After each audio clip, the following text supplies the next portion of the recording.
The moment he was like, I think I'm gay, I was like, well, certainly we're not going to stay married then. That to me meant like we're splitting up. I remember calling my mom. I was like, I like really like this girl. And she's like, that's great. She's married. She's like, that's less great. It's a little not good. How many months took place between finding out your husband was gay and you guys started your relationship? Literally days. Oh, Yeah, I had all the intention in the world of saving it for marriage, and then I didn't. And so I was like, I want to see what this relationship is without any physicality. If it's your first time, it's going to be kind of awkward, and that's okay. You're like And trying to figure it out. Yeah. Like, I like to be upside down. We just gotta figure that out. Today on the Unplanned podcast, we sat down with TikTok couple Micah and Sarah. They are hilarious, you guys. If you haven't seen their TikTok videos, you're missing out. They're known for their comedy sketches, their dances, as well as relationship content. And they probably have one of the most unique love stories I have ever heard of in my entire life. Lots to talk about in today's episode. I think you're gonna love it. It was such a fun conversation. I hope it makes you laugh. I hope it makes you smile and maybe cry too. I don't know, we'll see. But enjoy. Thanks for being here. Micah and Sarah, welcome to Unplanned. Hi. We're so Thanks happy to be so here. much for being here. We're so Thank you pumped. guys. I wanted to ask because I know you've already addressed this, but I'm still so curious. Are you guys siblings? Because I really think that you are. Cat's out of the bag. Okay. We are not. That's so crazy. Wait, how did this rumor start? Can we just like talk about that? How did it start? It's just, Do you know? I mean, I can't fault people. Like, we look alike. People just started being same like... color hair, Yeah, same color huge eyes. nose. Yeah, same prominent nose. Yeah, like, I mean...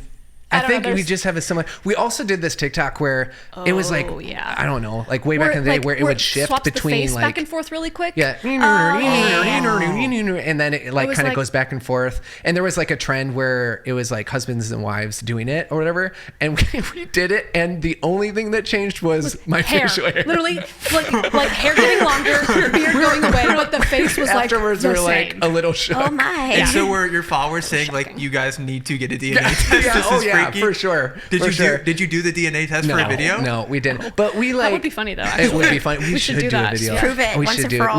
We have to like prove it because we talked to both our parents and like they are, I mean, her whole like lineage and stuff are in Kansas. Ours is in Wisconsin. I mean, but we have a baby who's developmentally good, Yeah, so maybe I that know. There's your maybe that pro. means we're good. Well, you guys were the exception to the rule, right? Yeah. Because sometimes if you marry your sibling, I mean, it works out, right? That's not I mean, I something don't- you're supposed Very to say. I'm not very good at jokes, so I feel like that probably... I don't know. I feel like incest is usually like, let's not. Maybe not joke about that. Maybe we don't go Let's there. not. Isn't there a thing where it's like you start to look like your spouse? No, or I something? believe that. Somebody was saying how it's because like you guys live together so much and you laugh at the same things and smile, so your smile lines start to look similar and your face Interesting. structure starts to look just a little bit more similar because you guys are like crying together, laughing together, doing a lot of things that's similarly.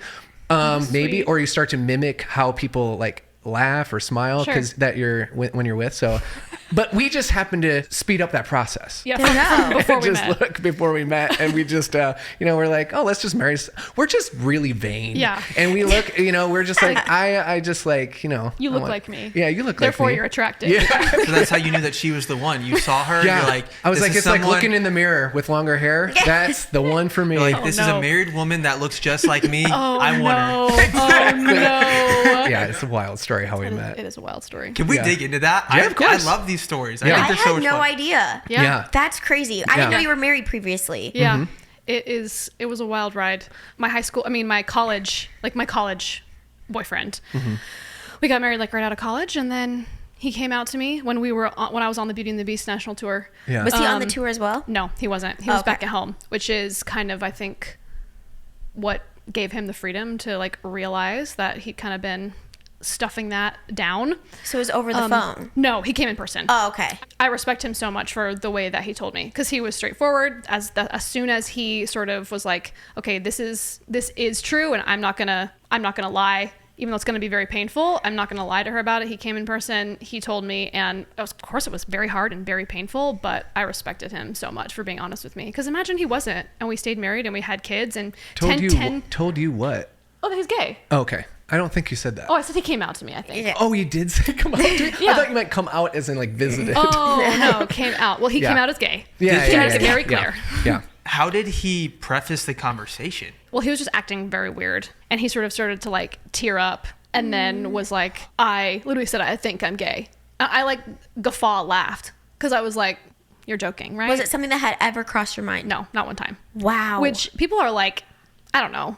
I find when people, because he was a performer, I was a performer. We met in dance college, but I think it's so insulting when people are like, well, how could you have not known? Like, he's a performer. And it's like, you weren't in my life. You weren't in my relationship. Right. You don't know. Like, now it's very clear because he's changed a lot as a person. Yeah. Because like, he might not have even known. Exactly. Because he now like is walking in his own truth. So he's a different person now than he was before. And in a great way.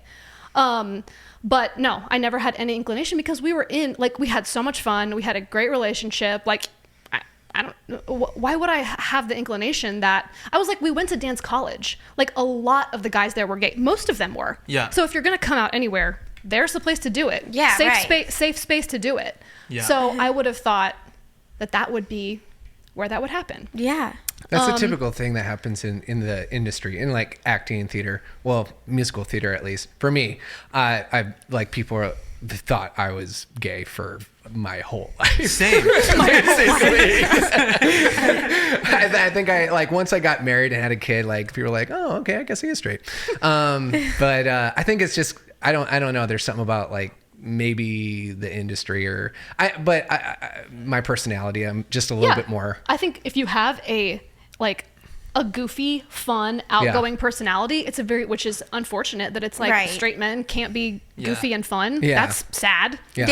That's it's pretty boring. It's like you kind of have to be like stoical. It's like so what's the line? Like, what makes you straight versus not? It's like, do you have to be stoic, like just like cars, trucks, sports, talk, and then not be goofy ever? I would get made fun of by people that weren't in theater saying, dude, you're gay for doing theater, you're gay for doing ballet. And the people in theater were like, Matt, you're too straight. Be a little bit gay, dude. Like they would get mad at me. I'm like, I'm just my own person. Like, man, I just be myself. Right. They said to be a little gay. Yes. People used to get on me like, dude, you're being way too much of a bro. And I'm like, I like to snowboard and skateboard and then play volleyball. That's wild. Was this like early into marriage, or had you guys been married for a long time? We had been married for about a year and a half, but we were together for like 5 years before we got married. Wow. So we'd been together for a total of 6, I think it was 6.5 years that we were together in total. I feel like it's possible for you to be like happy for him that he's now like living his truth, but then also be devastated that like your marriage is over. For sure. It was so many feelings that I experienced at that time. And I had to go on a whole journey of because it really rocked my self-image as far as like, oh gosh, like the person who was with me basically was like, I like everything about you except the physical part. And then I came in. So it's like I like the physical part. That's a whole other story, but we can get into that. But it was like, I couldn't be mad at him because he wasn't doing it on purpose. He wasn't trying to hurt me, but I was still hurt, of course. Yeah. And so it was that I wanted him to be happy, but it took me a while to get to the place where I was like, I had fully forgiven him for, I was just like, I invested this much of my life, and now it was like, at the beginning it was like, it felt like it was for nothing. Almost like I wasted that time. Was there any idea of staying in the relationship? Was that ever no. There was immediately once he told you, you thought, okay, we have to go our separate ways? Yes, literally the moment he was like, I think I'm gay, I was like, well, certainly we're not going to stay married then. Like, that to me meant like we're splitting up. Yeah. It was the same. It was the same. It meant the same thing. Yeah. Because then I was like, then we talked about kind of like, well, how did you discover that? And he had met someone, and they're married now, and I love his husband. His husband's an amazing guy. Yeah. We just have a great friendship with them. And they moved out of New York in 2020, but they lived in New York. So we would like get dinner with them and have like, they're great people. So it was, but I had to forgive him for even though it wasn't his fault, I still had to go on my own journey of forgiving him. Yeah. And so going on that journey was difficult, and it was just very hard because when I left for the tour, I left this life that I had. And it's like, I never went back to that apartment. Like the apartment that I left, that was my home that I was building with my husband. I left it for the tour, and I never stepped foot in it again. And that wasn't my plan.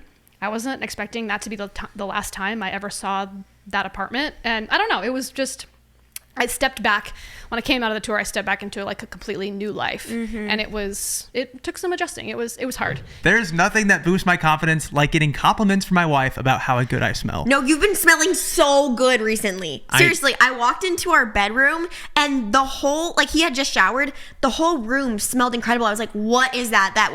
What's going on here?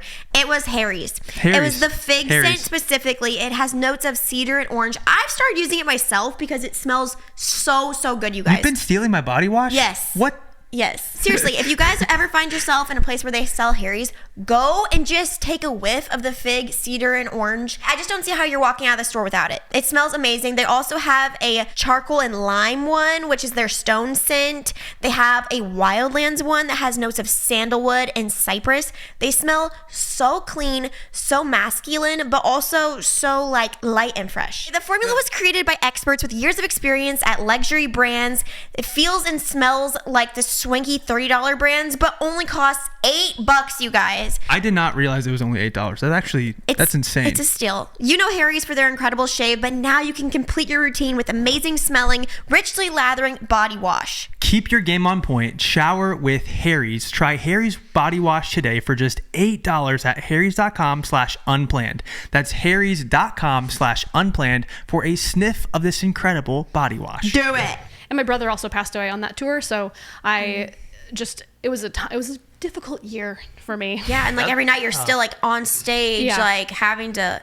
You were in Beauty and the Beast, so I imagine it's like a high energy, big smile show under the bright lights. I was grateful for the distraction. I feel like it was a healthy distraction where I could sort of process my grief for my brother, my grief for my marriage ending, like kind of on my own time. But those were like 3 months apart. Yeah, they were 3 months apart. Those things that happened. So her brother passed right before Tech or during Tech? During Tech, when we were teching the show, kind of at the beginning of the tour. And then 3 months later, my ex came to visit me and told me that he was gay. So awful. I feel like doing the show was a healthy distraction because it sort of gave me like a clock on my processing where it would be like, okay, I like kind of worked through some of that and now I have to like put that on a shelf and go do my job. And I still had fun doing my work, doing the show. And so I feel like I was grateful to have that as something, because if I had just been like working at a restaurant auditioning, I think I would have been much more miserable because I wouldn't have even had a job that I was excited about among the difficult things that I was going through. So I was grateful for the tour. You also have like a built-in community when you're touring with the show in a way, like people to talk to. Was there ever, I wonder if like going through an experience like that, if you ever felt shame in a weird way, like describing your situation? Oh yeah, absolutely. I felt like I was an idiot. Like even though you shouldn't, but like it's just emotions are so hard. No, I felt stupid.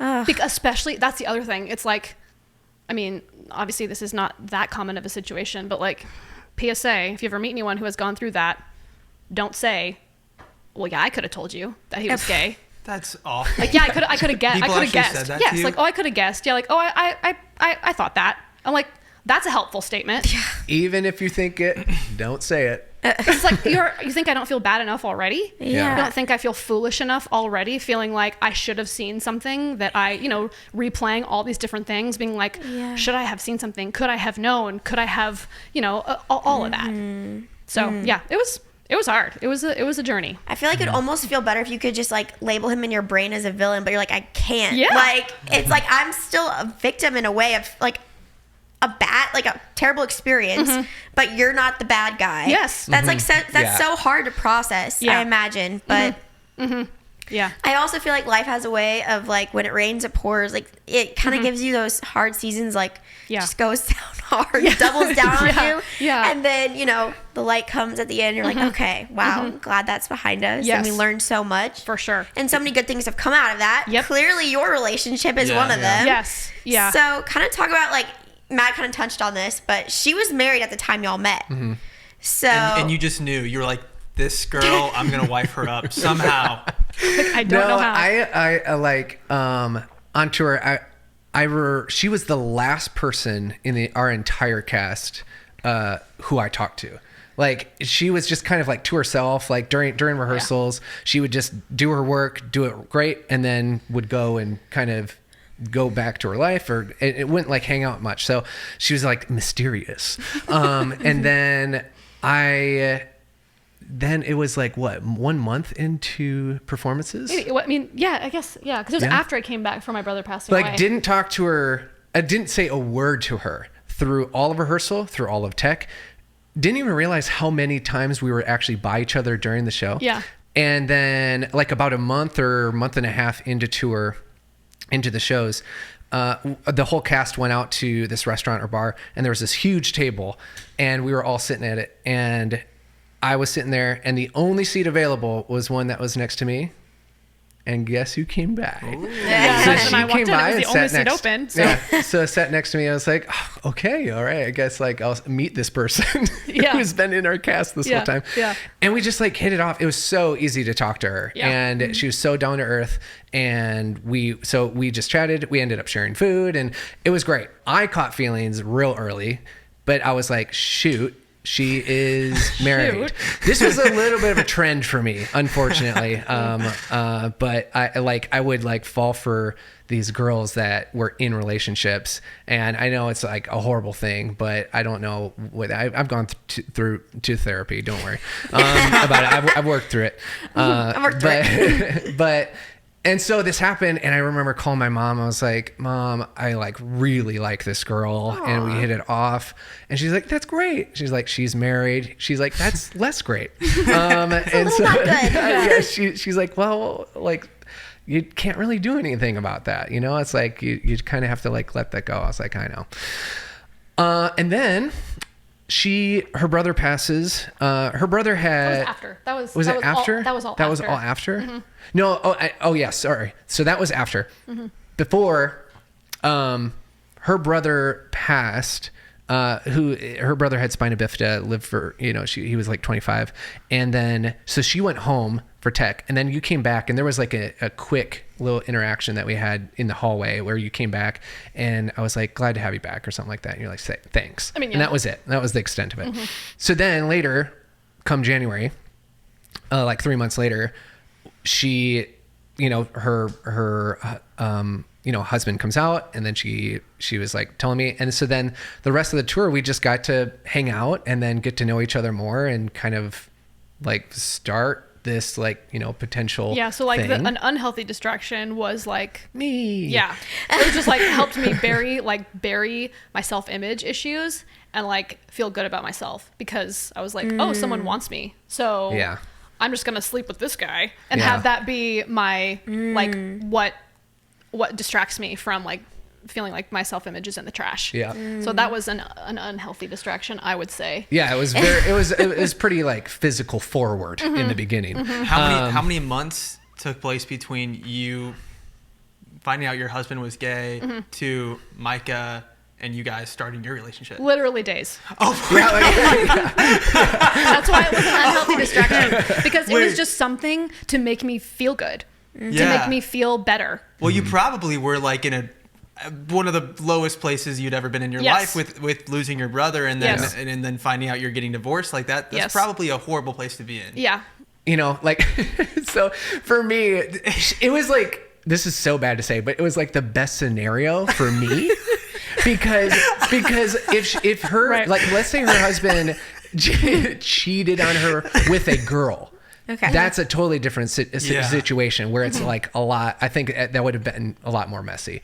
Whereas this is like, it's like there's nothing really that you could do, nothing really that he could do. It's like kind of a thing. It is what it is. It is what it is, and now you're free.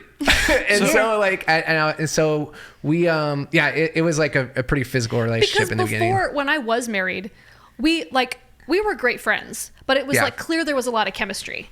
Clear there was so much chemistry that I felt the need to tell my then husband, like, hey, I feel a little weird about this and I want to be straightforward about it. Oh, that's cool that you told your husband about having, like, you just thought Micah was cool and you're like, hey, I want to be upfront about this. Yes, because I was like, if I were single, I would date this person. Yeah. And that just felt wrong to me. Yeah, that was, so we already like had chemistry, but I was just like, nothing can come from it. But if I were single, it'd probably be different. So then that's why it was like so rapidly like, all right, well, here we go. Just dive on in. On these Broadway tours, is everyone just hooking up? Oh, I mean, good amount. There's a lot of showmances. Showmances are definitely a thing. What is a showmance? A showmance is, so in the show, like when you book a show, especially a tour, you are literally in a bubble for 9 months, 10 months, and you're with the same people every single day on tour buses, on planes, in the show. So it just forces you to get to know each other. Yeah. And then naturally, it's a lot of attractive people mostly. And so it's like, well, let's have some fun during the tour. And so then a lot of like showmances happen. Maybe they, where it's like boyfriend, girlfriend, we're the only ones that lasted after ours. Like there was like 8 There were a lot of 10, showmances on our tour, most I think there were 8. of the tour. Yeah. Yeah, I think there were 8 showmances, and like all of them ended within like a month or so after the tour. That's why they're called a showmance, because it happens generally it's like during just the for show. the duration of the show. Is everybody aware of that? Done. Is that kind of that's a pretty known thing perception in the we're gonna just kind of do this for now and then well we literally asked too, is like, is this just a showmance or is this more? And so we were like, very much like, we'll see how it goes when we're back in New York. Yeah. Because it's almost like akin to being on The Bachelor. Like that's what I was thinking of. Where you're in a totally separate environment. You like have a job that you're excited about. You're making money. You're not worried about like paying your rent, paying your bills. You don't have the normal worries when you're on a tour. So it's sort of like you're in an alternate reality. So then it's like, okay, well, what is our relationship when life is not so easy anymore?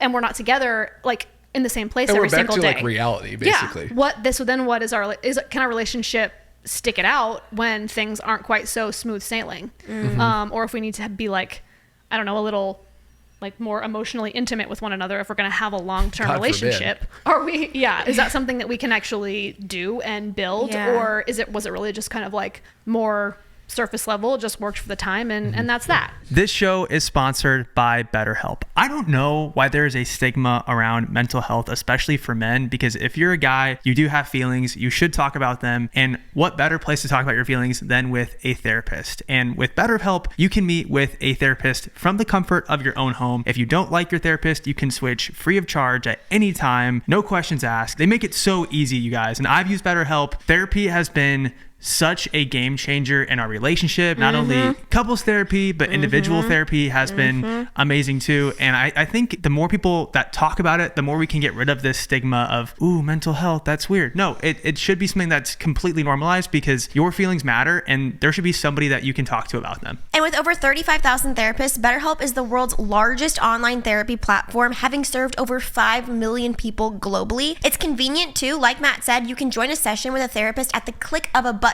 helping you fit therapy into your busy life. Plus, you can switch therapists at any time. There is seriously not a more convenient way to start therapy. It's amazing. As the largest online therapy provider in the world, BetterHelp can provide access to mental health professionals with a diverse variety of expertise. Talk it out with BetterHelp. Our listeners get 10% off their first month at BetterHelp.com/unplannedpodcast. That's better, HELP.com/unplannedpodcast. That must be really stressful going from show to show, and when your show ends, you don't have a job. Yeah. Yeah. That's the industry. That's the show. It's a stressful industry. That's entertainment, baby. That's why you truly have to like love it and be passionate about it. Because if you don't, if you're somebody who's like, yeah, I think I'm going to try this out, you're probably not going to make it, because it's really hard and it's not lucrative, and and there's just no stability in it. And so, yeah, I mean, that kind of, which made it, I mean, that kind of like goes into what we ended up pivoting, because we were kind of in that place. Well, but before that, like, so we get back to New York and we're like, okay, let's see what this relationship is. We broke up for 24 hours one day because she went out, she got booked another tour. She went on the Elf tour and she was gone. And I was like going through my unhealthy pattern of being like, oh, I don't know if she's the one. There could be somebody more perfect. There could be somebody that's, better in this way. And that was the game that I played for like relationship after relationship. And I would have done that for the rest of my life, I think, if we didn't go to counseling. We're big advocates of counseling. We talk about it on our podcast a lot, just because it just like saved our marriage before we even got married, because I was just in this unhealthy pattern. And so she was on tour. They had like a Christmas party. Oh yeah, we had a Christmas party on a boat where like some beverages were had. You were the Elf tour? Yeah. That's awesome. We saw Elf in December on Broadway. Oh, so fun. And that's such a high energy. It's a really high energy show. Yeah, it was very fun. But yeah, got a little inebriated at the Christmas party. I'm sure the Elf party goes crazy. And then you dropped him. And then FaceTimed. No. You dropped her. Well, I don't even how I don't. We were FaceTiming. Yeah. So she was a little tipsy, and I was like, oh my gosh, this was so annoying. I mean, I'm annoyed at myself even thinking about it. But it was like, I was like, I mean, if you don't know if you want to get married soon, I don't know if this is going to work out. It was totally just a thing I wanted to say to like get out of it. Dude, basically. What dude is like, I wish you wanted to get married sooner. Like, you're pushing me away by not wanting to get married. I'm like, we've been together for like not even a year. Yes, not even a year, and we got together in an unhealthy way. Why would we even be thinking about that? Were you divorced? By the way, was the divorce final at this time? I think so. Yeah. Okay. Yeah. You're like, give me a minute. I know. Hold on. Oh, I know. But it was just kind of you trying to push her away. Yes, so you it was could me just trying to move push on. her away, like for her to, instead of excuse my French, but like instead of having the balls to just be like, hey, like, I like break it off myself, I wanted her to say it so that I wasn't the person to do it. And so then she was like, well, like, what's the point of, like, basically you were just like, what's the point of this anyway? Then like we should probably just stop.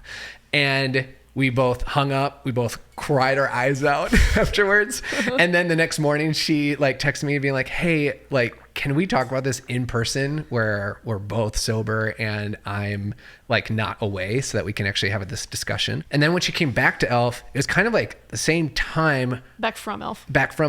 We just met some people that connected to some mentors and some counselors that we started like working with and talking with. And that seriously like completely changed our relationship. Just like they helped fill gaps that we were missing, patterns, like unhealthy patterns that we were kind of like living in and continued to repeat. Yeah. We did premarital counseling. And then when was that? And we just did like individual, like I had a lot of trauma I needed to work through in order to be healthy enough to like be a proper partner to someone. So I needed to do counseling for that anyway. And that was just, I mean, that was huge in my healing. And then I wouldn't recommend this either. We ended up getting roommates. So it was 6 of us, and this is New York, by the way. So this is what you do to save money. So it was us and like 4 of our best friends. That it was a couple, a guy, I mean, one of our friends, and then my brother, and then us in a 4-bedroom, 2-bath. And we all got this apartment and lived in it so there was a couple in one, a couple in another, and then my brother and then friend. Wow. Everybody has a bedroom. Is it a 4-bedroom? Couple has a bedroom. Couple has a bedroom. Yeah. So we were dating at the time. Oh, this was the other thing that made you be like, I don't think this is going to work, because I forgot this part. So right after tour, so I grew up Christian, and I'm still Christian, but I had kind of like Christian guilt whenever we slept together, because afterwards I would just like feel bad and like evil and sinful and all, like all that stuff. And I feel like that's a typical dude thing. I think it is. It's like I shouldn't do it, but it feels really good. It feels awesome. Yeah. And so like, yeah, I had all the intention in the world of saving it for marriage, and and then I didn't. And but then what ends up happening is like you don't, and then you don't, and then once that happens, you break the seal, and you're just like, well, I'm a piece of crap, so I guess I might as well just continue. And so that was kind of where my mindset was at. But then the tour ended, and we got back to the city, and I was like, okay, I like actually see a future with you. I really care about you. And before her, my longest relationship was in high school, and that was 9 months. And that was the longest relationship I was ever in. And so I was like, I want to see what this relationship is without any physicality. And so we went literally from sleeping together to 0, like barely even kissing. like barely even pecking on the But you're lips. sleeping in the same bed. Sleeping in the same bed. How the frick did you guys pull that off? So that's the part where I wouldn't recommend is I would not recommend rooming together and sleeping in the same bed when you make this decision, because that's what we did. We ended up rooming. So with all these roommates, we're in the same bed, in a full bed. Not a queen. You're in a full bed. Very close together. Bro, you're cheek to cheek in there, man. There's no space. I know. You could have got pregnant by accident. I know. It's like you shuffle too much in the night. That's really crazy. That's really crazy. But so we did that, and we made that decision. And how long was that until we got married? It was like 3 years. It was 3 years. Oh my word. You guys were insane. We dated for 3 years and then got married. What was your reaction when he was like, okay, I know we've been active in this way, like we're putting the lid on it? Yeah. I was like, great, another gay guy.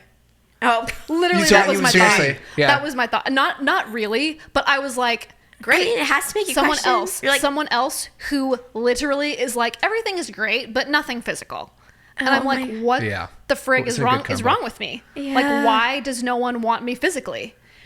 And honestly, I mean, looking back, it was the best thing that ever could have happened, because it allowed me to work through so many like strongholds I had in regards to where my value came from, and being like, I do not need someone else to find me physically attractive for me to be valuable. And so I needed to realize that I was attaching my value to that, and then had the time to like cut that off. Yeah. And so it was amazing for the health of our relationship, the health of my relationship with myself. But at the time it was annoying. It was really annoying. Yeah. I was peeved. How old were you guys? She was like in our late 20s. You were in your late 20s. Yeah. Okay. Yeah, 26 and 27-ish. Yeah. And was this the value that you held before? Yeah, but also similarly, like was You're like I've already been married, and it's already happened. Okay. So now, what am I gonna do now? Initially, she was peeved, and I actually didn't have the same kind of guilt that he did. Yeah, like I didn't experience that kind of like shameful feelings afterwards. I just did. I don't know why, but I didn't. Well, also you'd been married too, so I'm sure your like background is different than you. I mean, it's probably weird to go from being married to then not being married, and then like you're with somebody but you're not with them. Like that must be a really weird middle place. 3 years in the same bed. 3 years. And then, and in the beginning, we found some loopholes. Aren't we all good at the loophole? Where it's like everything but. Yeah. Have you guys heard of soaking? That was only for like what, a month? I've never done it though. Oh my god. What? No, have you guys heard of soaking? You know what soaking is? Yes, I do. Urban legend. I can't believe in it. No, we've never done it. I can't believe it's a thing. I think it's a myth, but if you don't know, it might be. If you are an adult person, I have to believe it's a myth. You should look it up. It's hilarious. I mean, don't look up look up the dictionary definition. It's probably It's probably like an urban dictionary. Yes, you can probably Urban Dictionary it. There you go. That's good. Yeah, and then block the site afterwards. And delete your search history. Oh my god. Clear it. Yeah. No, we never tried that. But we did like Just so. Amazing So how we were creative doing you everything can be. else. When you're being absent, it's amazing how creative you can get. Like it's amazing the stuff people I know, come up with. and the justifications you do in your mind. Yes. For the things. Yeah. And that's what we were doing for. I don't know. It was like a month or maybe two. It was a few months. Yeah. And then I was like, okay, if we're gonna actually do this and commit to it, like let's actually do it. And so we didn't even make out basically for 3 years. Yeah, totally. Because it would just escalate things. So it was like, good night. Yeah, literally. Wow. Tiny peck. We are thinking about getting a cat. That's what I was going to say. Are we thinking about it or am I thinking about it? Because I'm thinking about it. I think I said it and then you were like, oh my gosh, that's a great idea. And then I got cold feet. Oh my gosh, the story of our freaking life, you guys. We went to our friend's house and they have 2 beautiful cats and our kids were obsessed with them. So I don't know, it's very, very tempting. And so it might be in our near future. And I just know that if we do decide to add a little feline to our household, we will be going with Smalls for sure to feed that precious little animal. We are so glad to know about Smalls. Smalls cat food is protein-packed recipes made with preservative-free ingredients you'd find in your fridge, and it's delivered right to your doors. We had a cat growing up, and the type of kibble that cat ate, that can't be right. There's a bunch of fillers and crazy stuff in there, but Smalls was started back in 2017 actually by a couple of guys home cooking cat food in small batches for their friends. And a few short years later, they've served millions of meals to cats across the US. And at this point, you might be wondering, why can't I just feed my cat that regular old kibble that Abby's cat ate growing up? Believe it or not, your cute kitty descended from ferocious desert cats who hunted live prey for food. It's true. And your cat isn't any different, you guys. They still need fresh, protein-packed meals to be at their very best. And for a limited time only, because you are an Unplanned listener, you can get 35% off Smalls plus an additional 50% off your first order by using our code Unplanned50. That's an additional 50% off when you head to smalls.com and use promo code Unplanned50. Again, that's promo code Unplanned50 for an additional 50% off your first order. Plus free shipping at smalls.com. Should we get a cat? Comment down below. I feel like viewers listening to this would then have the follow-up question. So yeah, of course. Then you get married 3 years later, and now the lid's off again. Yep. Like, is it awkward? Is it weird? Is there still shame attached to that type of thing? Totally. Yeah, that's a great question. Yeah, I think there definitely was like a transitional period of that then becoming a part of our relationship again. Because we had spent all that time like not having to suppressing that. Not having to even think about that. And we did have to, like, when we were doing like our counseling, we talked to our counselor about it being like, why does it feel so awkward? Yeah. Because it did feel kind of awkward. And he was like, because it is. Like he was like, just media and our society makes it seem like, what people see in the movies, it's like that's how it's going to be every time. And he was like, and it's not. When it's like your first, theoretically, like if it's your first time with someone, it's going to be kind of awkward. And that's okay. You're like trying to figure it out. Yeah. Like figure out what different things. Yes. And so he was like, I like to be upside down. No, I'm kidding. We just got to figure that out. Yeah. So I like to be Batman. We had to figure it out. And we had to learn how to communicate about what we liked, what we want, all those things, which can be very awkward. Yeah. So yeah, it was a process of like working that back into our relationship and that becoming comfortable again. When you get married as somebody in the entertainment industry, does it feel like your career shifts in a way? Because when you're with somebody, you have to prioritize them. You can't just say, F you, I'm going to go like tour and all this stuff and never see you. Like, how did getting married affect your career path? Because you guys had been doing tours, I think, right? Doing cruise ships, doing all different sorts of performance paths. How did that shift your career? It was the first time that, I don't know, it's so funny because I was married before, but we were both performers. And so it was just like the understanding that we would take the gigs that we had to take, and that was that. Yeah. But it was the first time that we really started, that I had a conversation with someone about like, okay, what is the actual vision that we have for our life? Like, do we like the lifestyle that this provides or not? And if not, then how do we get a lifestyle that we actually want? And I know we love what we do, but what outcome is it providing for us? And is it something that we want long term? So once we started talking about that, we realized that the outcome that it was providing was not what we wanted anyway. And we had friends, all we were doing, like our goal was to just be on Broadway. That was like the ultimate goal. And we had a number of friends who were on Broadway, and it didn't seem that they weren't satisfied. So it's like, there's always the next thing. So then it's kind of like, well, you get used to this thing, and then it's like, but what else? What else can I do? That's when we started to be like, okay, well, we got to figure out how we can put ourselves in a position where we can do this because we love it, not because we need it. We started talking about that pretty early on, before we were even married, and being like, okay, maybe we'll put this on the back burner and try to figure out how we can build a life that we're excited about, and then work this back in if it ends up making sense. Did TikTok fame happen by accident? Yes. It did? Yes. Yeah. So you weren't even like trying at all? That was not on our bingo card. Like, it was not on our radar to be in social media or to think about that as a business at all. We were trying to like build online business together and do different things. And then COVID happened, everything shut down. She was going to work every other week. I was at home and not going to work at all. And so I was just bored out of my mind. It was like around 2021. I was honestly a little late, but 2021, where I was like, well, I like doing dumb videos, like just with friends and family and stuff like that. So I'll do this and post on this app that nobody follows me on, which is TikTok at the time. Instagram, I had like 800 followers. I posted once every 6 months on there. Like I just never posted.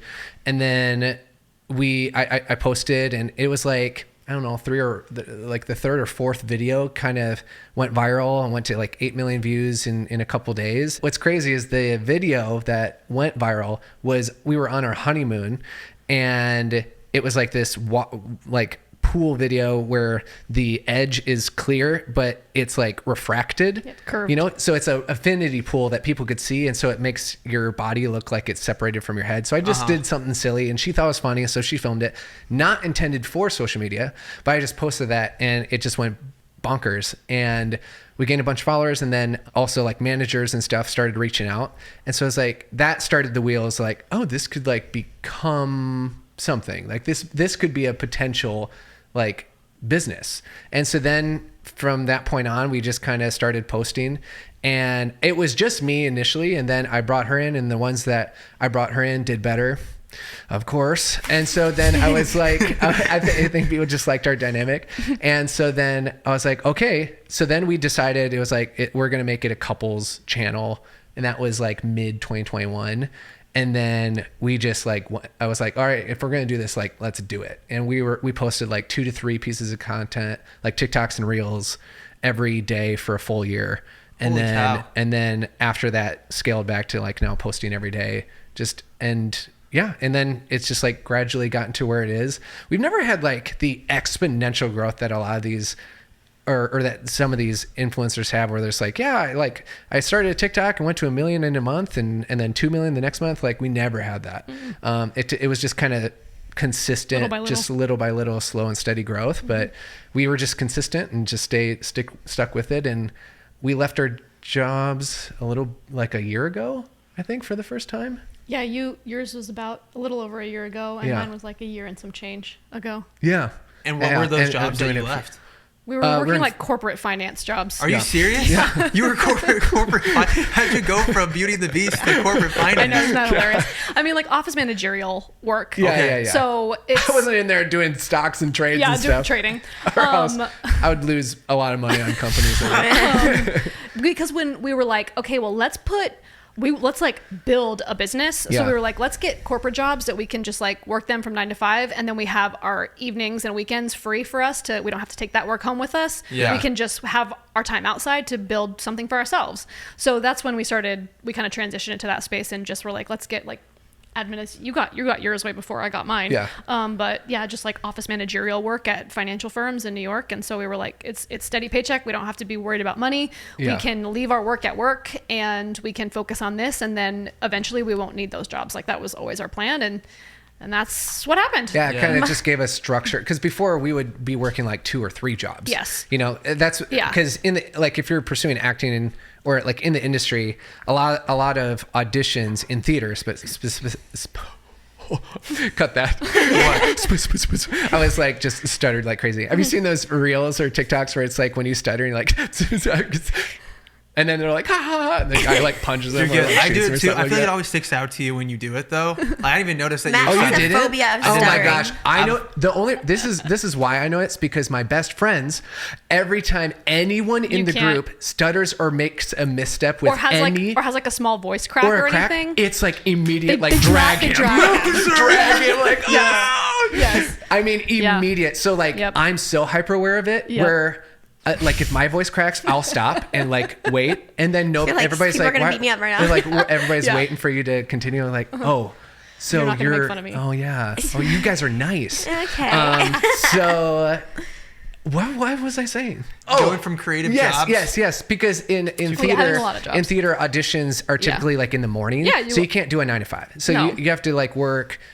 Retail, restaurants, customer service, anything that's flexible where you can get a shift covered, all that kind of stuff. Yeah, for auditions specifically, you need a flexible job. Mm-hmm. So that was it before. So we were just like, okay, that's because the producers and the casting director, they're working in 9 to 5. They're working 9 to 5. Yeah, that's so funny. Mm-hmm. Yeah, so you can't. Yeah, exactly. Yeah, exactly. Pretty much. That's what makes that industry like such a grind as well. Yeah. Which again, it comes back to you really have to love what you do and be passionate about it. because like you can't even hold down at like a stable job and do it. You have to like, but now it's shifted a bit coming out of COVID, where a lot are like self tapes and stuff. At least for the beginning. Yeah, in the beginning, and then you have to go in person, you know, for TV and film specifically, and theater as well. But so it's shifted. A lot of stuff shifted coming out of COVID. Now here we are. And now you guys make TikToks for a living. Let's go. It's crazy. It is so crazy. And we all know, I mean, social media, you never do that on the weekends, right? So that has very easy boundaries for that kind of work. Yeah, that's been definitely like something we've had to work on, because like we left these 9 to 5s where we were working 8 hours a day to something that we work 15, 16 hours a day. And it's yours. You know? It's yours. So it's different. I don't know. It feels different. Yeah. So you have to like, we've had to like try to create boundaries of this is time for filming. This is time for editing. And then this is time to like spend together. Well, especially now with Shelton, that we have a kid. It's like, much more important. It's without him. It was easy to just be like, go. We'll just keep going, and then until we burn out. Oh, it's 10 p.m. We should probably eat dinner. Like, we like forget to eat. That's what we would do. We forget to eat so much, especially in the beginning stage, because with like natural light, it's the best time to like film. Yeah. And so we will try to get as much done before. Especially in the winter in New York, it goes down at 4:30 p.m. Like it gets like dark. So we try to get as much done in the beginning, and then we'll just like forget to eat, and then eat like, oh, we should eat something like, oh, I feel a little shaky or something. we should eat at 3. So then we have our first meal. So yeah, so we're getting better at that of like creating boundaries so that we don't like end up resenting it, you know, and it becomes just like anything else, because we feel very blessed to be in the position, but it takes it's a lot of work, and you know, we work really hard at it, and there's like, we love what we do, and but there are aspects of like, oh, it'd be nice to just like shut your brain off a little bit and just like be like have PTO. I don't know if you felt like after you had a baby, where it's like, it's such a blessing that I get to be here with my baby all the time, and I don't have to worry about going back to work. And so it almost feels ungrateful to like express this, but I was like, if I had like, I almost wish I could have like 4 months of maternity leave, not do anything, just be focused on my baby and learning how to function as a human with a baby. But we can't do that. Well, the people that are posting live while they're in the hospital, like giving birth, I'm like, how are you? Like we took a week or two off I think it was a week that we just went silent after the birth of Griffin. And I think the same thing for Augie. But yeah, you get back to it real quick, because like you don't, if you take time off, like that's fine, but then like everything shuts down. Yeah. You know, that's like, it's like your business is, and you stop making money. That's just like, that's it. Yeah. So, there is no PTO, and like, don't get us wrong. 'Cause people, you know, like we're very grateful and very privileged and very like, we love like what we've created and the life we have. So don't get our like words twisted that like 1000%, because we get it. We're in the situation that we're in, but there is that feeling of sometimes being like, oh, I wish I could take like the next couple weeks off and not post. But then I think it's like a little bit self-inflicted too, because it's like we could theoretically do this, but I'm worried about like then like everyone will forget about me, and then we'll lose momentum, and then we'll do all this stuff. What happens if you get? Sorry to interrupt. No, if you get pregnant on tour, what happens? Do they just kick you off? Are you out? I actually have no idea. It probably depends on how soon. How far? Yeah, because if it's like if you're gonna be able to continue to do the show, or I mean, because we have friends who like on Broadway pregnant, and it's just like depending on your costume and the safety of like what you're doing in the show. Do you know Sweeney Todd? Yeah. Do you know who like Mrs. Lovett is, the main character? Okay. One of our really good friends, she covers that and went on for Mrs. Lovett, and she was 6 or 7 months pregnant. Something like that, yeah. 6 or 7 months pregnant. Yeah. And we saw it, and she killed it. Yeah, and you wouldn't know, because so that show you could wear huge dresses and stuff and cover it up. And so did she ever? I think up until she left it eventually once she got to the end. But it was like near the end of her pregnancy. That's wild. Which is crazy. Yeah. Women are That's crazy. They are. Speaking of pregnancy, how are you guys doing? How was your pregnancy? How are you guys doing? Was it always like, did you guys both always want a family? Yeah. We did. Yeah. We did. I think we went through a short phase of being like, do we? Okay. Because we we just enjoyed our life and the flexibility that we had. So we kind of had a moment of, but then for me, I was like, if I don't continue on, like, I'm like, my family legacy is literally going to like be like die out. And that freaked me out. That's a heavy burden. Yes. I was like, oh my gosh, like if I don't have kids, like the line of Shelton, because my dad has 2 sisters, neither of them had kids. So I'm the only, I mean, there's more extended family too, but I was like, I felt like if I didn't continue on, I was like, oh my gosh, then I don't know, like my name is going to stop. And I don't like that. And I had already taken, I'm like, I wanted to take his last name, but I wanted my name to carry on too, which is why his name is Shelton, because that was my maiden last name. So once I had that realization, I was like, no, I want to have kids because I want the legacy of my family to continue on. And I also was like, maybe it will feel sacrificial now, but like when I don't want to be 60 and be like, I wish I would have had kids. Yeah. Like I want kids. I'm going to wish that we had them later. Yeah. We really went back and forth on that. And it's like, would we regret not?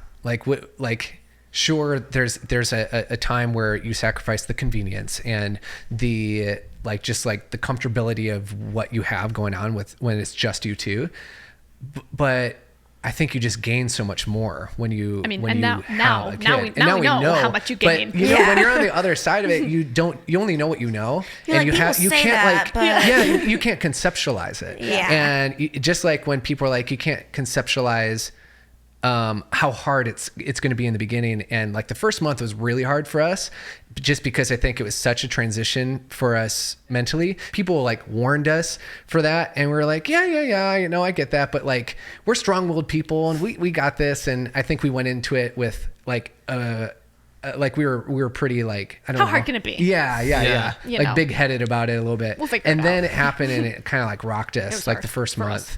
Yeah, for us. And previously, she got pregnant a year before in March of February 2023 beginning of 2023, and had a miscarriage. So it took about a year after that to be in a place to like try again. And I don't know, you can share kind of what you were feeling like. Were you scared to get pregnant again for that reason? I don't know. It took me longer to be ready again after that than I was expecting. I think because it was like, I don't know, you never think that's going to be your story, even though it's very common. And so I was a little bit like, I don't know, I needed time. I needed time to like heal from that. And then also get myself to a place where I was going to have peace of mind being pregnant again. Right. We really always knew that we wanted a family. We just, felt like we needed to, I don't know why we felt like we needed to debate it, but we did for a little bit. But wow, has it been the most incredible blessing that we've ever experienced. For sure. Like you can't conceptualize it, but it's just, you guys know, it's crazy. It's wild to see like a little person who you and your, like the love of your, like he's both of you. It's just wild. I know. It's just miraculous. Yeah. And just to see him like continue to grow and form and so after the first month where we kind of like because it's like this shock of like, oh, everything is just like more inconvenient and more hard. And what was the first thing you tried to do? Go to a show. Go to a Broadway show. You went to a Broadway show with your kid? No, not with him. Just like go to a Broadway show. And now we were like, now what do we do? Because we got invited to go see Six on Broadway or something like that. And we're like, oh, yeah, we've been wanting to see that. That's great. Let's go. And then we're like, okay, now we have to find somebody to watch him during this time. It was just like, it was the first time that happened. So it was in the moment, it was like, oh man, it's always going to be like this. It's going to be so hard. Totally. I think something with him was like just going out to dinner. Well, since we live in the city, we like to like sometimes go upstate to just like be in nature and take a day trip to upstate New York. And because there's just trees and nature up there and it's a nice escape from the city. So we did that we were pretty ambitious with when we did that. He was like, I don't know how many weeks old he was. 3, maybe 2 early on. 2 months. It happens though. You're kind of like, was it a crap show? It's trapped. But that was a really hard day. Let's say that was a rough day for us. We were both just we were sleep deprived too. I think that's the other part of it. It like took us so much longer to get out of the house than we were anticipating. So we like didn't get going as soon as we wanted to. And then it's like, we have this whole day and it just felt very like, everything felt hard. Like everything just felt very difficult. And then we're like, okay, let's eat some tacos. And he was just crying at this, and I just was like, I just want to eat a taco. Like it just felt like a. And then somebody comes along and be like, oh, hey, get like, don't get used to this. It gets harder. Yeah, I was like, enjoy it now because it only gets harder. So like, while she's like crying, we met this dude. No, it's a woman. Oh, it's a woman who said this with her kid next to her. Oh gosh! And we were just like. I'm sure their kids internalizing that too. I mean, that's a lot of work. Yeah. Just like if you're a parent specifically, just remember what it was like to have a newborn for the first time, oh my gosh. And maybe think only about encouraging statements. and also and just think about what that was like and what you would have wanted to hear when you were like that, and say that instead of the opposite. Because I don't think people are meaning. I think they're wanting to just like relate. Yeah. And they're not, and so they're trying to like relate with somebody. And there's something where it's like you have a kid, and now if anyone else has a kid, no matter what, they are like, oh, I can relate to you, so now I can say whatever I want. And so it's kind of wild the things that will say. And I think the most helpful thing is, when you're online, people always give you helpful parenting advice in the comment section, which is like the best thing. Super helpful. Super helpful. Yeah. Which I think everybody who's like, online can relate to. When Abby and I became new parents, there's this guy who had 2 daughters that were probably like, I think 8. And you told me about this. He said to Abby, just like, he was like complaining about his kids in front of his kids to Abby. Wait, where was that? I think it was at a pool, at like our old neighborhood's pool. And this father was complaining. He had like kids that were very aware, like 8, 9, 10. Right in front of him. Yeah. He's like, oh my gosh, like Chris griping about it. Like, and I was like, they can hear you. Yeah. And like, all that your kids want to do is please their parents. Yeah. And then you're just utterly disgusted by that. I don't know. I was like, dude, what in the world? Yeah. We're actually happy. Like, this is hard, but we're happy. But like, right. Yeah. That's so interesting. Yeah. I feel like everyone's had that interaction. Sometimes I have like... Sometimes when people are like, you got your hands full, I'm like, yeah, I sure do. And I'm like so happy about it. Like, I don't know. I feel like sometimes if you even just like reframe it that way, kind of makes them question it. They're like, maybe that wasn't like the thing I should say next time. Yeah. But if you just kind of like brush it off, they're probably like, I'm going to say that to the next person. Yeah. It really landed. It really landed with that. Did you guys feel ready to become parents though when you found out, or not really? Like, you didn't. Is it possible to feel ready? I don't know. Because I mean, I didn't give birth to him till I was 36 years old. Like, if I'm not ready, when am I going to be? I guess I'm never going to be ready. Right. Yeah, the time is a ticking. I'm like, I've waited. When you're 37. Yeah, like I've waited this long, and I think the thing that made us feel ready, quote unquote, was that we felt like we had like some financial stability in our life. Yeah. And we have a great community of people. So it's like, well, with those 2 things, we're going to figure it out. Yeah. We're going to figure it out. And I don't think you can become ready because you don't know how to get ready. Well, at least we didn't get it. The hospital never gave us a manual. The hospital gave us a manual. I'm not even kidding. Brought us home with so many books. Didn't read a single one. I mean, it was so much information, but also it was stuff they already told us too. Mm-hmm. So I don't know. They didn't. The hospital didn't send you home with that stuff. We took a class. We did take something. They're like, this is how you change a diaper. We did do that. You figure it all out. Yeah. I mean, and that's just it. It's like everyone. That's why there is no parenting manual, kind of like to be the best parent, because everybody has a different life. Totally. Too. It's like with people in the comment section and sharing their parenting advice that we should be doing. That's where we're like, if you don't, like, I think Tom Holland say this, and I really liked it. He's like, because he was talking about just social media fame, or just fame and just social media and how he takes comments and stuff. And he's like, if I don't have you as a contact in my phone and you don't have me as a contact in your phone, then your opinion is irrelevant. Where it's like, you don't know me. You don't know my life. If I do mess up, I would hope that my good friends will text me or call me and be like, hey, like, let's talk about this, kind of a thing.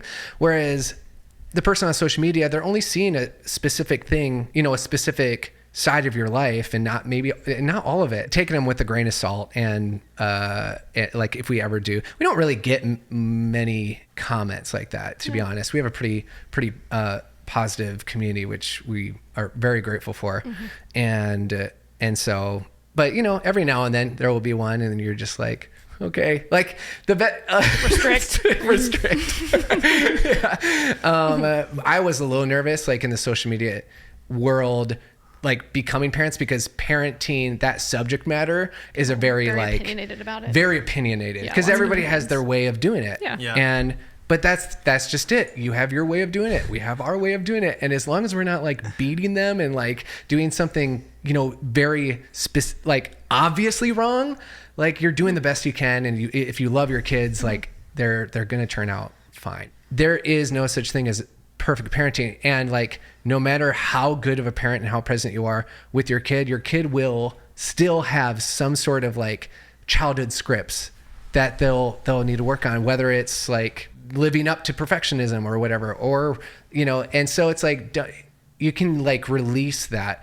And something that that somebody else said to me is like, if you don't take the credit for your kid being amazing, then you don't take the credit for them, going on. And if they make some mistakes, because ultimately as they get older, I don't know if you guys feel this as parents, it's like, you have them for a certain time, and then ultimately they're going to go on and they're going to make their own choices and make their own decisions and be formed by people in their life and the community and stuff. And so there's some stuff that's in your hands, and then other stuff that's just out of your hands. And I don't know, it can be a little freeing to just like know that like, as long as you're doing the best you can, you're trying to like stay present, and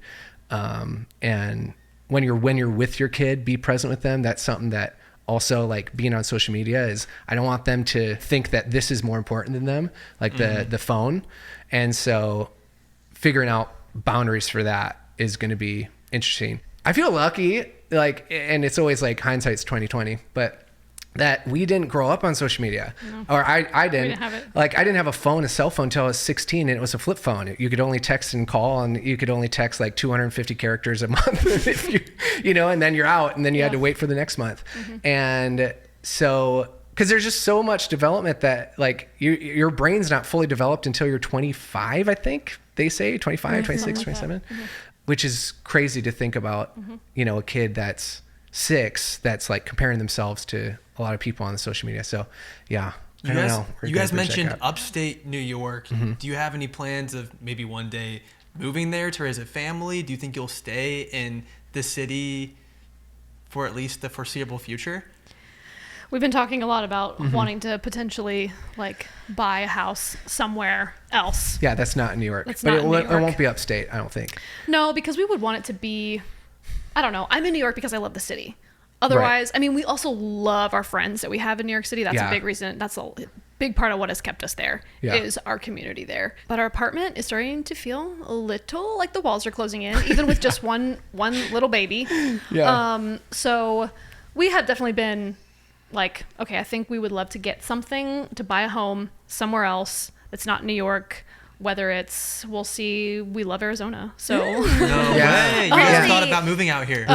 We have. So we'll see what I think. I mean, for me, I'm still like very attached to New York City. I've lived my whole adult life there. Yeah. So there's nothing like New York City. Yeah, and the thought of like not having something that I can call home there sort of freaks me out, because that's just been my home since I graduated college. And so I mean, my ideal situation would be like to still have our place in New York and then buy something somewhere else where we also are, because New York is honestly terrible from like January through April because it's just gray and cold and gets dark at 4:30. And if you don't have, you don't have the space for a child to play, if you can't go outside, it's just like you start to feel claustrophobic because you can't be anywhere besides just in your little space. There's so much sunshine here. Yeah, exactly. Why do I feel though? Well, I guess you said you wouldn't move. You would just have like live in 2 different places and split time. But I almost think that because you've lived there for so long, if you ever did make the jump of, we're leaving, it feels so I think quiet. you would find yourself coming back, because the hustle and bustle of that city, I don't think you experience really anywhere else. There is no. Maybe in the maybe you could in the world, but in the country, I've never been to a single place in the country that is anything like New York City. Yeah. I mean, on tour, we went to 72 cities in 10 months, and like all the major ones, all the big ones. And the closest was Chicago, and that was still like just like a tear back, you know? And yeah, there is really nothing like it. The accessibility of everything, the amount of restaurants and just like activities and stuff. We're big activities people. Like we love to do things and we love to eat. And so, and obviously our son likes to eat, which is obvious if you see any videos or pictures of him. I love that. That's the first thing Abby said about you. You're just like, he's so cute and chunky. Yeah, so chunky. We just squeeze and we're like, where's your bones? It's just like, they're like our own stress ball. Oh my gosh. But all I have to say, yes, we do see ourselves like having something somewhere else. Because even reflecting upon our childhoods, like our best memories were playing outside. Micah, I think I read that you're one of 6 children. Do you guys think you'll have 6 kids? Heck no. Heck no. Heck no. I mean, purely, unless our next kid is a quadruplet. It would have to be 5. Oh man, you're right, quintuplet. Yeah. Are you going for one more? Yeah. Yeah. I think we're doing one more, and I think that will be. That's what we say, and we'll see. Yeah. Are you like thinking, really banking on a girl here, or? I would love to have a girl. Yeah. But I also. I can see it. I can see you guys having one of each. Yeah. She has that strong inclination. It's not going to be. I feel like I have a strong feeling that we're gonna have 2 boys. Really? Yeah. I don't know why. It's just a feeling that I have. 2 boys, it's amazing. Yeah. I'm like, I would love to be boy mom. That would be so fun. So I mean, I would love to have a girl, but I won't have any sadness if we end up having 2 boys. And who knows, if we have 2 boys, I don't know. You never know. Maybe we'd get the itch to try for one more. You never know, baby. You never know. But I also I don't know. I'm also just kind of like, we're too old. I'm worried about your pumping schedule. Like I'm like, are you good? You're like good. when do you have to pump? I literally pumped right before you guys got here. Okay. Yeah. Pumping She's stresses me. That's like my major stressor. I'm like, wait, did I miss a pumping? Yeah. Are you doing that exclusively? Pretty much. I like was combo doing like breastfeeding and pumping, but we like pretty quickly had moments where I would have to be away from him for like a few hours at a time. So I was like, I started pumping kind of soon so that we could just make those things work. So I could do it. Like, so that we can co. Yeah, so he could feed him.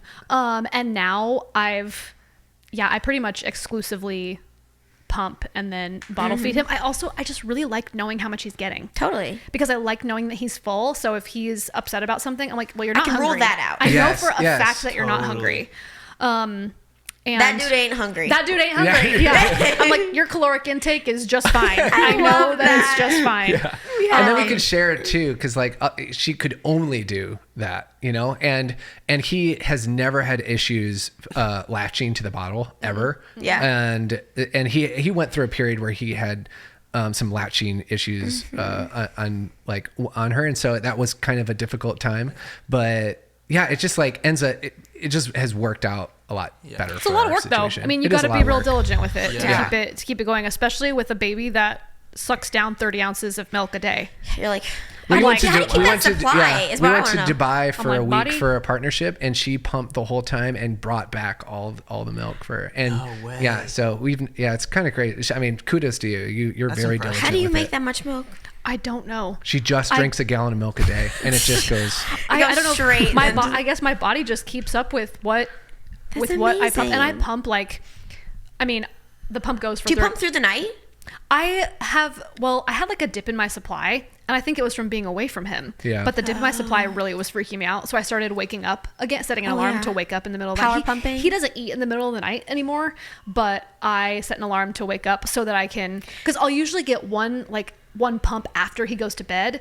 So I'm like one ahead. And then I was like adding in an additional pump before he would wake up, so that I would be even slightly more ahead. It's a lot of work, and it can be a mental load. That's for sure. Yeah. But it's especially when a baby's not latching at the beginning, that That was hard. That makes me just see red and panic. Yeah. I'm like, oh no, my baby's gotta eat. I know. Yes. I know the tears from that. I mean, he figured it out eventually on that side. Because he's frustrated, you're frustrated. It's hard. It's hard. It's honestly a recipe for disaster. My brain just tries to black that out a little bit. But don't forget about the sleep deprivation. That's also in there too. I mean, this whole event where it's like a traumatic event that is physically hard, and then like on top of like your whole life being upended. Yeah. Totally. You're also going to be sleep deprived, which the sleep deprivation is a literal torture in some like countries. It's like what they do, you know. And then you can't work out the same way for a while. Yeah. And for me, that's like my outlet. Yeah. And so I have rage otherwise. To also eliminate that was just like perfect storm of like lots of working out feelings. so like important for our mental health. Like it's kind of a centering thing. There's just so much, science behind getting active and like moving and how that affects the brain. So I think that challenge, just like coming out of it though, just gives you the perfect like amount of confidence as a parent though. Like for me, like my confidence as a mom is like unshakable now. I'm like, well, we did that. Yeah. We did that. Do you feel like after having a kid where you're just like, well, I can do anything now. Where it's like I was able to do this. Like I produced life. Yeah, nothing. You're like, that's actually not that big of a deal. You know what? That's actually not that big of a deal. Like you kind of it puts your life in a different type of perspective, right? Sure. But I told Matt, I tell Matt actually this probably like once a week. I'm like, Matt, if I was a puzzle, what would I say about being a mom? I'm like, if you were a puzzle, like being a mom would be the completion. Yeah, the being a mom was like the centerpiece. That was right in the middle. You've said that like twice. I don't think you don't say that every week. You don't say that every week. You've said that like how maybe many times a week do you say? I'm gonna bring this up in counseling. That is not a weekly thing you say. I'll tell our counselor about it. You've said that being a mom completed your puzzle for you. Yeah, that's what I'm saying. Yeah, but you don't say that weekly. Okay. Baloney. I think you said it. Maybe this might have been the third time you've said it in your entire life. That was a lot. I like that visual though. Yes, yeah. I was like pretty. You could see the full picture, but like that. There we go. Like now I feel like now I'm like okay, now I'm content with everything. It definitely was a completion that I didn't even know I was missing actually, because I was never a person that was like, oh, I'm like made to be a mom. I can't wait to be a mom. So it was like I will be, but. Why am I thinking about that now? I don't. I'm not ready for that yet. So, okay. And I don't know why I thought that would like change how good of a mom I was, but I think I had insecurity because I was like, I never had that burning desire, and I know so many people that did, and so I was like, if I don't have that, am I going to be like less than as a mom? And then it's just like, no, absolutely not. And again, it was just like you're an amazing mom. Thanks, babe. It was it was something I was missing that I didn't even know I was missing until he was there. And then it was like, oh my gosh, this just like makes sense. That's sweet. Oh, I want to go squeeze that kid right now. Yeah.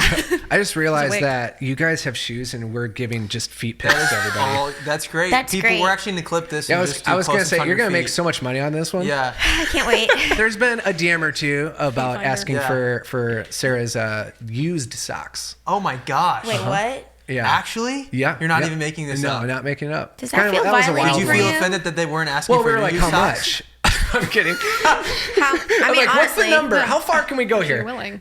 But it is interesting because like a part of me, I mean, I just like ended up blocking the person because he just kept asking. That's kept asking. crazy. Yeah. But the part of me was like, how much would he just as an experiment, how much would he willingly give for your used socks? And like, where's the line here, like morally? Totally, it does make you question some things. You know, that's true. Funny. But I was offended that he didn't want mine. We gotta go see that baby. Okay, we can already hear their baby making noise. I think he woke up from his nap. It sounded like He's a fun having a noise. great I'm time. sure he's having a ball. So we're gonna go squeeze your cute baby if that's okay. Yeah, of course. Because he's adorable. But thank you guys so much for coming on. Thanks for having us. Thanks for having us. Definitely go so check fun. out Mike and Sarah. They're on TikTok, YouTube, Instagram, all of that. Yeah. And their podcast as well. Yeah. We do have a podcast. Yeah. Yeah. Anything you guys want to shout out? I don't know if you got. Are you guys working like on a book or something? I don't know. Yeah, actually, we are just in the beginning very early stages, but we are writing a children's book. Wait, no way! We're excited. Oh, that's actually so dope. Yeah, we're really excited about it. And so That's we'll be on perfect. the lookout for that later on. But yeah, we're excited about it. Okay, keep your eyes peeled. Awesome. Yeah. Thank you guys. This was fun. Awesome.